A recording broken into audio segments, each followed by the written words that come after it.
Hey gang, if you have ever visited another part of the world, you quickly realize that people don't do things the way we do them here at home. Every culture has their own set of sort of assumptions, cultural assumptions and pressures and constraints.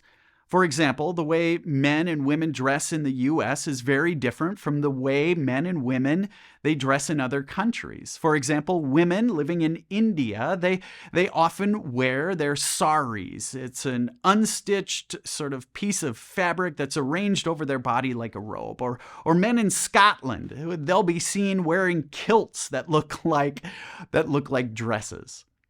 In our reading for today from 1 Corinthians chapter 11, verses 2 through 16, to be honest, what Paul writes here about men and women is at best confusing, and at its worst, well, he can sound like a sexist pig, let's be honest.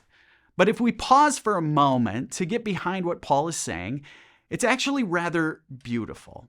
If you've read the passage, as strange as this may sound, here's what I think. Paul is actually inviting us to celebrate who God has created us to be. He says, be you, be who God created you to be. Now, let me explain. In Paul's day, gender was marked by how you wore your hair and the clothing you were seen in. We know this from statues, paintings, and other artwork from that time period. Now, we can't say for certain what Paul is getting at, but we do know that elsewhere in his letter to the Galatians, chapter 3, Paul wrote some pretty famous words. He wrote these words: "There is no Jew nor Greek, no slave nor free, no male nor female, all are one in Christ Jesus." Now, the Christians in Corinth, no doubt, they resonated with these words and took them to heart. We can imagine women gathering in worship and, because of Paul's words, doing things that no respectable women would do in public.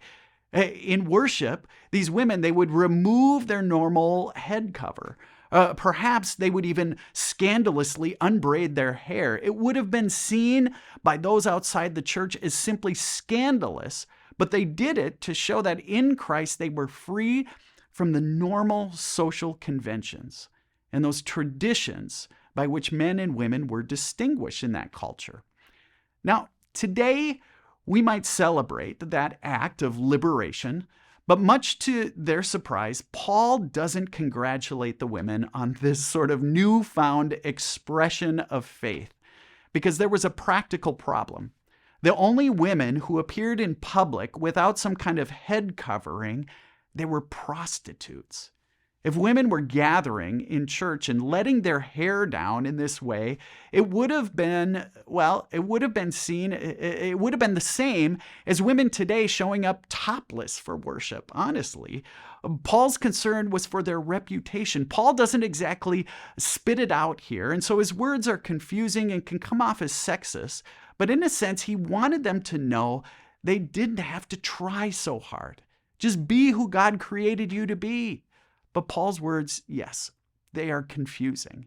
For example, in verse 3 of this passage, he writes, "But I want you to understand that Christ is the head of every man, and the husband is the head of his wife, and God is the head of Christ." Now, he seems to suggest here that men are superior to women, which is exactly the opposite of what he says in Galatians. There is no male or female. What's Paul getting at?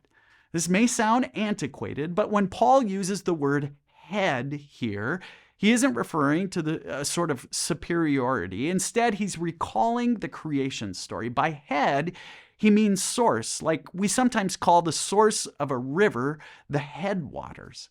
In the creation story, God took a rib from Adam's side and made a woman, Eve. Adam was the source or the head of Eve. But all of us come from God. Now, as confusing as his words may seem, Paul's intent is for good. I know this. His underlying point is that whether you are a man or a woman, it is important to just be yourself.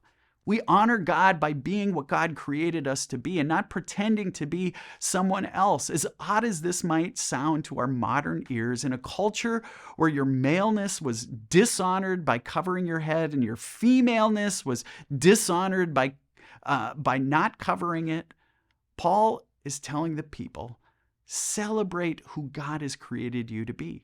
Don't try and be something you are not. If you are male, be fully male. If you are female, be fully female. Now, certainly today we face different questions around sexual identity, but Paul is clear. There is no male or female. There are no boundaries to God's love. We are all one in Christ. So just be who God created you to be. Couple questions for you. Paul's words here are confusing, right? So, how could they be misconstrued? And secondly, in a world that is far too often homophobic and sexist, what is Paul saying about the breadth and depth of God's love?